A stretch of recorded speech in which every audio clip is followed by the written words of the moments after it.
என்னைக்காவது யோசிச்சிருக்கீங்களா? கடவுள் ஏன் நம்மள மட்டும் சோதிக்கிறாரு? நமக்கு மட்டும் இந்த கெட்டதெல்லாம் நடக்குது. நம்ம மட்டும் ஏன் கண்ணீர் விட்டுட்டே இருக்கோம்? நிம்மதியான வாழ்க்கை நமக்கும் கிடைக்க ஏன் வாய்ப்பே இல்லாம போகுது? தப்பு பண்ணவன்லாம் நல்லா தானே இருக்கான். அவன் தானே நான் எப்படி இந்த கஷ்டம்லாம் படணும்? நம்ம மட்டும் ஏன் இதெல்லாம் படுறோம்? அப்படின்னு என்னைக்காவது யோசிச்சிருக்கீங்களா? எனக்கு தெரிஞ்சு ஒவ்வொரு நாளும் நம்ம இத பத்தி தான் யோசிச்சுட்ருப்போம். அப்படி தானே?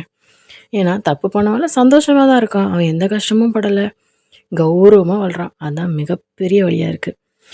உண்மையா இருக்கிறது அவ்வளோ பெரிய தப்பா?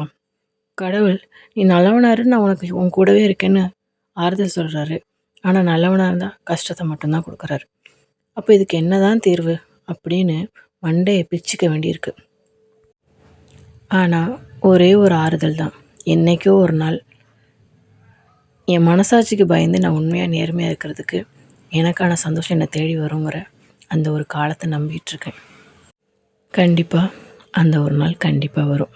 கெட்டவன் கடைசி வரைக்கும் நல்லதா இருந்த சரித்திரமும் இல்ல, நல்லவன் கடைசி வரைக்கும் கஷ்டப்பட்டானும் சரித்திரம் இல்ல.